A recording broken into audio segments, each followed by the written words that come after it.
Good morning. Good morning, everyone.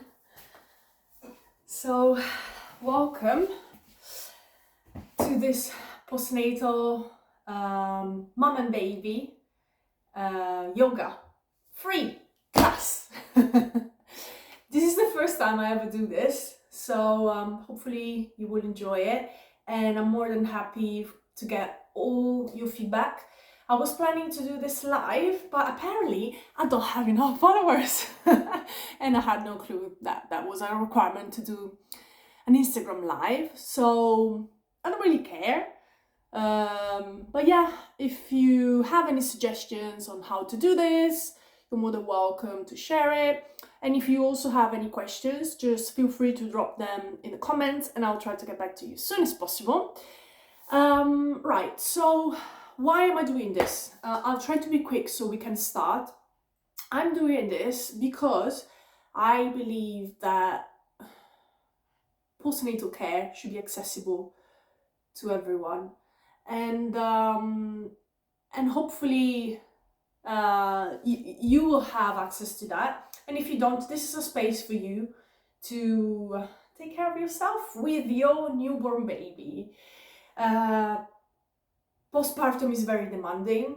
I am a mom myself. My daughter is almost 3 now, but it's still very vivid within me the first few weeks. And also make sure that before doing any physical activity, you just check with your GP.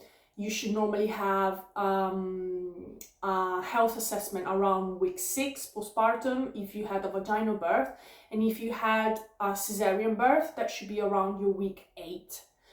I don't give any medical advice. I'm not medically trained. I'm a birth and postnatal doula, as well as a pregnancy and postnatal yoga teacher. To find out more about me, you can read about me in my other posts and social media channels. So, what we're going to do today is just something very gentle that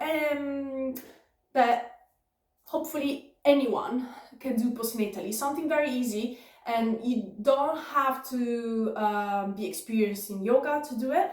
The only thing that you'll need will be a yoga mat on the floor, ideally. If not, don't worry, you can do it in bed, and a yoga block as well. And if you don't have this, but would like to buy one, just let me know. And I can send you a 35% discount. I don't get any money out of it. I just have the discount code, and so let me know with a direct message if you're interested. If not, you can just use a pillow. Although this is very, this is hard, spongy enough, but at the same time hard. So have a look around your home and see what you can find as similar as possible to this, yeah? Okay, I think that was it, the housekeeping bit. So we're gonna start with a pelvic floor breathing. So decide if you want to sit down or lie down. If you decide you want to sit down, you might want to use the block to keep a good posture and a straight back. So I always recommend to almost fall off from the block, and you can see that my back is long and straight from my tailbone to my neck. Otherwise, you can just lie down on your back. And if you decide to do this, make sure that your shoulder blades are touching and your chin is close to your chest. Your chest bone is pointing to the ceiling. And all your muscles are switched off. So I'm gonna stay on the floor, but you can do exactly the same thing if you decide you want to sit down instead. So because this is mom and baby yoga, you can keep your baby on you, or you can just keep your baby. I should have probably got a doll. I actually have a doll from my daughter. So wow, I'll try to get back to one next time. But just so you have a visualization. So if you decide you want to sit down, you can keep your baby on your lap. Or even better like this. This is a great position for them to have bowel movements actually. Or lying down on you. I'll try to get better doll next time. There you go. And you can keep one hand on baby, so you can fully relax and not worry about the baby falling off. This is great tummy time as well. And by the way, just one last thing. If baby is fussy or doesn't really like being here, just yeah, follow your instinct and do whatever you feel like. You might just want to see this and not do it right now, but do it later. And everything I say is just a suggestion. You are the expert of your own body and baby.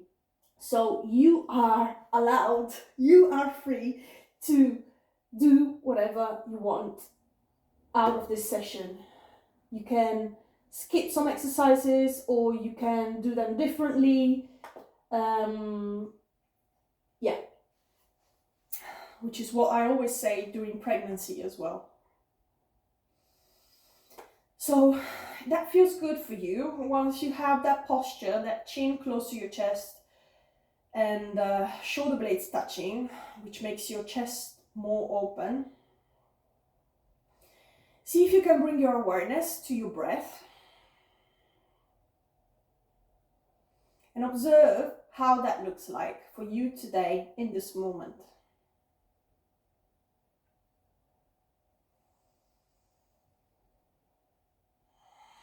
Observe where your breath is located.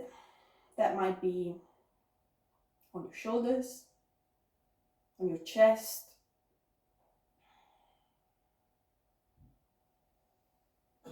to the side of your rib cage, on your belly. We're going to try to achieve a diaphragmatic breath, which is what we need to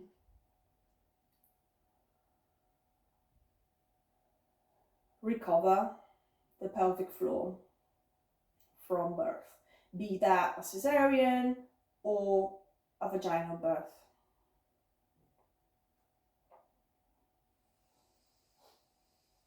So see if you can bring your breath lower, down your rib cage. You can choose to use your nose to breathe in and out ideally. If you've got a bit of cold, don't worry.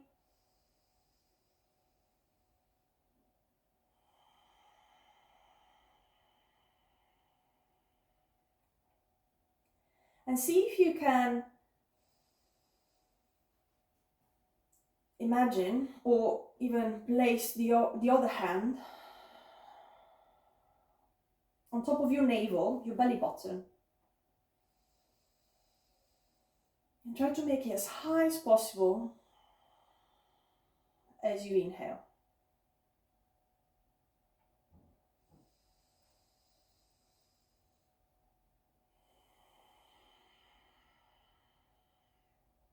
Now place that same hand on the side of your rib cage, on your ribs, whatever side you choose. And try to see if you can, by using your breath, push your hand to the side as much as possible.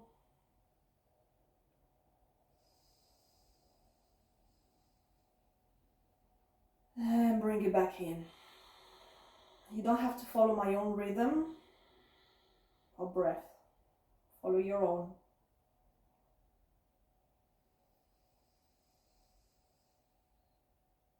And keep going.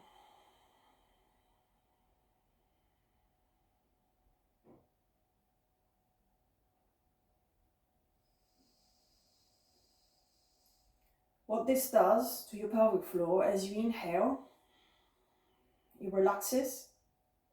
The pelvic floor follows the same movement as the diaphragm. So as you fill up your lungs with air, the diaphragm and the pelvic floor moves down to make space for that air in your lungs. And as you exhale, the pelvic floor and diaphragm contract upwards to push the air out. So see if you can notice that movement in your pelvic floor.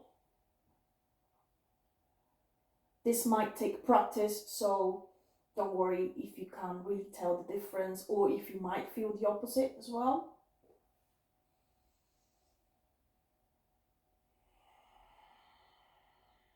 Take one more deep breath, make it a good one.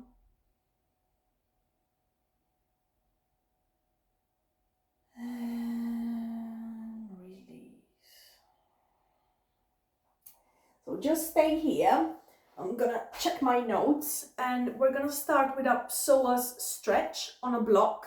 So grab your block and place it underneath your sacrum. So if you're lying down, you may want to bring your feet to the mat and do a gentle pelvic tilt to place the block underneath your sacrum. So bring your pelvic bone close to your navel, or pelvic tilt, and place the block underneath your sacrum.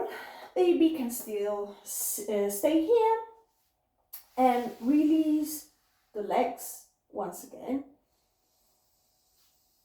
As you exhale, see if you can bring one knee close to your chest.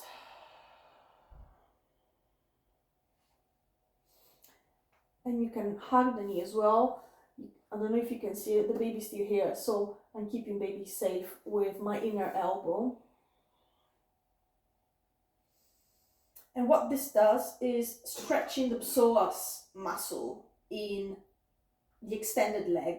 The psoas is a very hard-working muscle that is linked to lots of bones, from your spine to your hips and legs, and it carries a lot of emotional tension as well. There are lots of studies on this, and whatever I say, by the way, is always evidence-based and researched. So if you need for me to send you the sources of the medical information that I use, just let me know. And keep bringing your attention to your breath here. It's okay if you want to take a break, breastfeed the baby, change a diaper. You can still keep your awareness to your breath. And don't think that you have to do this every day, because even the posture that you got when you change a diaper, or the shushing of a baby, that's a pranayama exercise. That's a breathing exercise called pranayama in yoga tradition.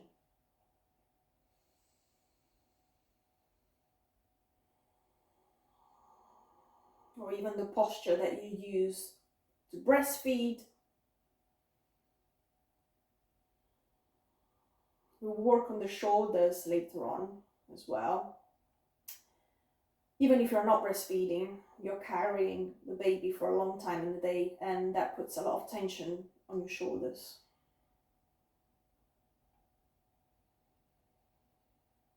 When you're ready, you can release the bent knee and switch to the opposite side. One side may look different from the other, that's absolutely fine. Keep breathing like we did at the beginning, using the diaphragm, making the rib cage bigger to the side. Bringing the breath to the belly rather than using the shoulders. Notice if you're putting any unnecessary tension to muscles that are not needed here. Try and see if you can bring the bent knee as close as possible to your chest, or even better, close to your armpit. We always have a chin close to our chest. You should have a lovely double chin. We love double chins in yoga. That means that your spine is long and straight, all the way up to your neck.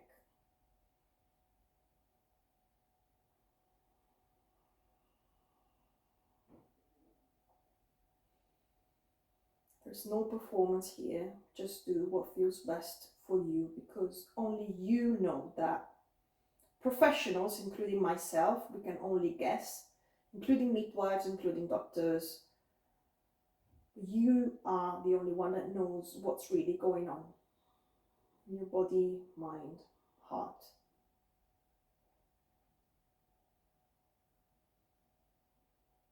And release.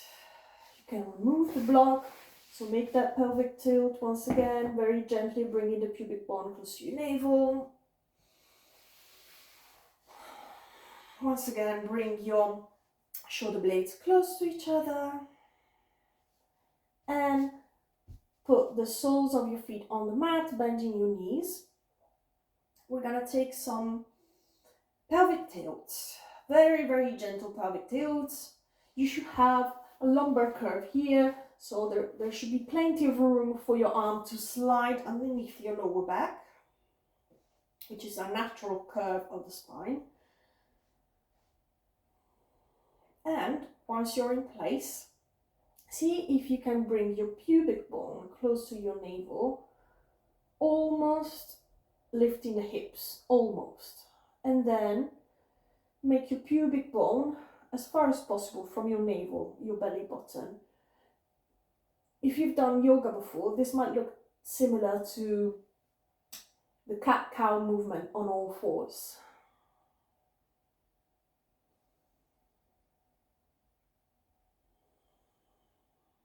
Now we're postpartum, so we can do this on our back safely. And use your breath as you do this movement. Make it as slow as possible.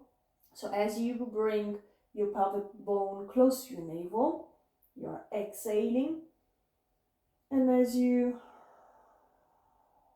bring your hips in cow, basically, pubic bone far from navel, you're exhaling. As I said, all these are suggestions. You know what's going on for you today, so feel free to make it work for you.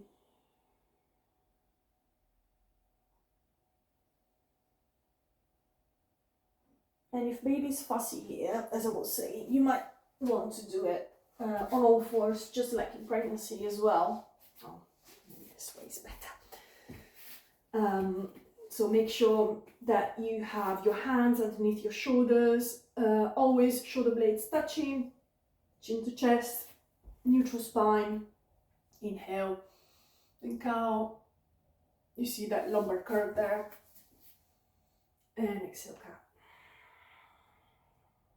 My knees are underneath my hips and hands underneath my shoulders. Inhale in cow, exhale in cat. Keep going 3 more times while I check my notes for what's next. And okay, we still have less than 15 minutes left. I will try to keep this to half an hour. You don't have to stay here for the whole length if that doesn't work for you. There are no rules here, you decide. Right, so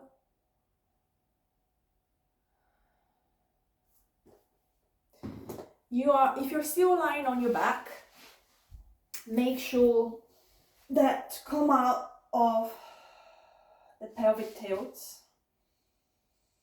you're rolling to one side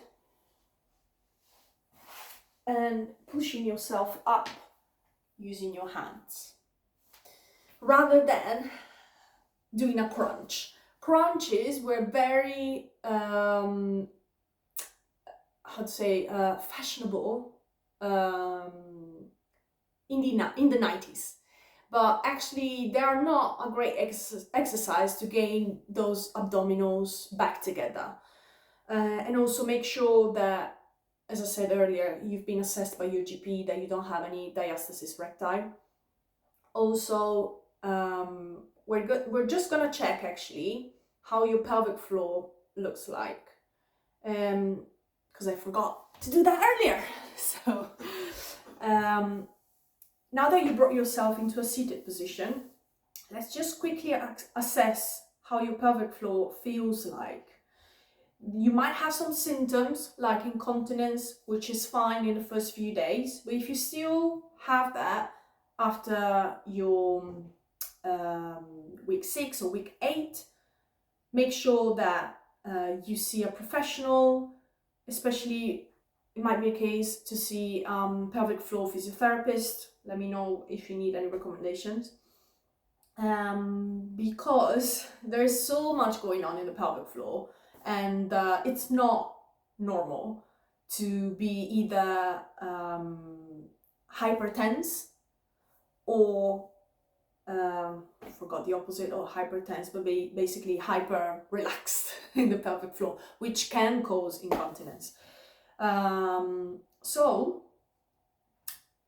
to assess that before seeing a professional, we're gonna do some Kegels. So, and obviously we still have baby with us, so you can put your baby on your lap, and once again bring your hand to the side of the rib cage,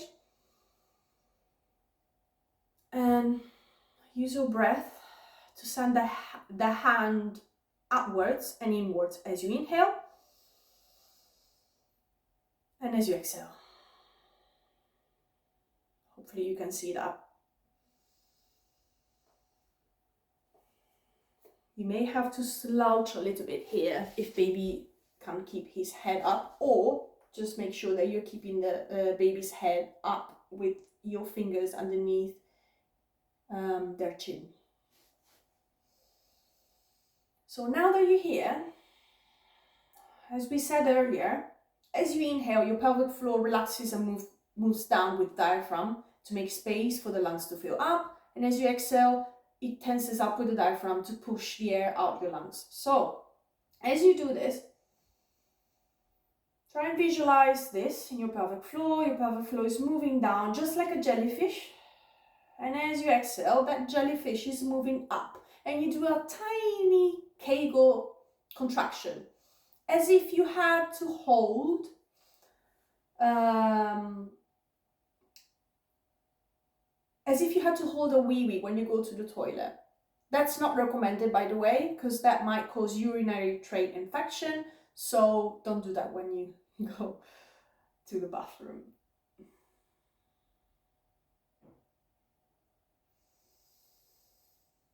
And Kegels also are very, very still recommended nowadays, but they are only a part of what's needed, and by themselves, personally, I don't think they are as useful, because everything should be involved in the recovery, not just those specific sphincter muscles, which help you to pee and to stop peeing, and same with your rectum as well, or to keep you safe if you feel you are in danger. And also the body keeps the score, so it remembers what's been through your labor, birth, life. So we might carry a lot that we don't even are aware of here. You can change arm as well if you start to feel a bit tense by holding that, or just release it. You can still visualize that you're expanding that rib. So keep doing those Kegels with your pelvic floor as if it was a jellyfish. As you inhale, you contract, and as you exhale, you release that pelvic floor. Inhale, relax. Exhale, pick up the pelvic floor. It's like a pulse. Now that you did this a few times, notice, actually keep going, and notice how that feels like. Is it easy for you to contract those sphincter muscles around your urethra, vagina, and rectum, around your vulva? Or is it more difficult for you to release? You can close your eyes as well if you need a bit of focus, and you can do this at a later time if baby is a bit fussy. You can do this anytime, people won't notice what's going on. You can do this by lying down as well. So see if it's easier for you to contract or to release. Observe if your pelvic floor stays tense or if you are rather having challenges in contracting it. Because that gives us a clue on what you need before seeing a pelvic floor physiotherapist. And you could actually see a pelvic floor physiotherapist if needed with the NHS, but they will only give you 1 hour appointment and up to 3 times, even though you still have issues the 3rd time. So based on that, you may want to decide if you want to go with the NHS or rather privately. In that case, if you go privately, the pelvic floor physiotherapist sees you for 1.5 hours instead. And most of the time, they're the same people as well. Privately or with the NHS. Right, so now I made you do this just so that you're aware of what you need. If you're hypertense, go back to the kind of yoga that you used to do during pregnancy, because there's no it's not useful for you to do recovery if the pelvic floor is still tense from labor and birth. So you need to solve that first. If your pelvic floor feels quite relaxed instead, we can just start strengthening all those muscles back. So we will only do 1 exercise on that today, if there's still time. Yeah, 5 minutes, less than 5 minutes. So I am going to make you lie down on your belly, so you can place baby on the mat and engage with your lovely baby. So you're gonna place the hands to the side of baby's arms and your knees are slightly behind you. So we are gonna take a small flexion of the arms and gently lower down and give baby a kiss and take a slouchy sphinx. So from place your elbows where your baby's feet are, and rather than curving your lower back here, open the chest instead. Lower back is working very hard, has been working very hard during pregnancy, and chances are that it still does today as well. So just like we did when we were lying down on the floor, make sure that you are pointing the chest bone as high as possible and making those shoulder blades touch and bringing the chin to chest. And make your spine as long as possible. As you inhale, make the spine long and you can engage with the baby, give baby kisses. Mwah. Ba, ba, ba. And try to keep your elbows as close as possible to your rib cage as well. There's no gap between your ribs and your elbows. And you can use those elbows as well to push forward. So what this does is counterbalancing all those hours holding the baby.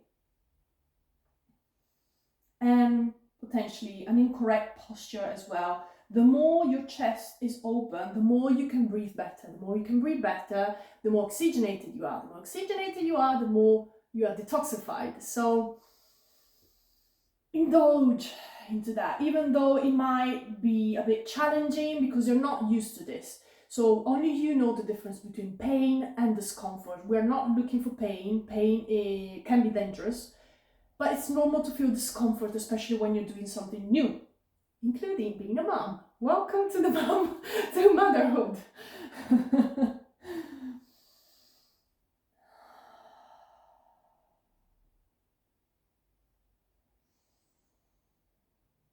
And always keep your chin to chest, looking at baby. They love looking at your face, especially this close. And you can bring yourself into a child pose as well, just to counterbalance. You can keep still your arms to the baby. So widen your knees and bring your sitting bones as close as possible to your heels. You may want to place a pillow if you can't quite reach your heels with your sitting bones. And here, completely switch off.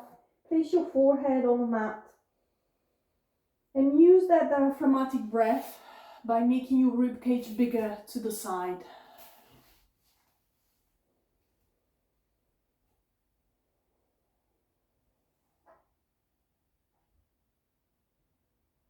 Observe how your breath looks like. There's no need to change it. There's no judgment, only awareness.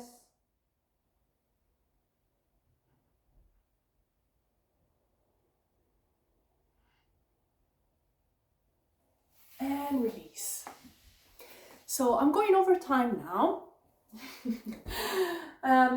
And we actually didn't do the strengthening exercise that I told you about, but we did work on breath, which is the first step for pelvic floor recovery. We did check with some contractions on the pelvic floor if you are either on the hypertense side or if you are rather on the opposite side. I need to Google what's the contrary of hypertense. But yeah, make sure that you are addressing any tension if it's still there. And you may want to do some pregnancy yoga instead to relax that pelvic floor still. We did work, well, actually we did work on some strengthening. We did some pelvic rocking. We did stretch the psoas, and we worked on the upper back by doing this Sphinx.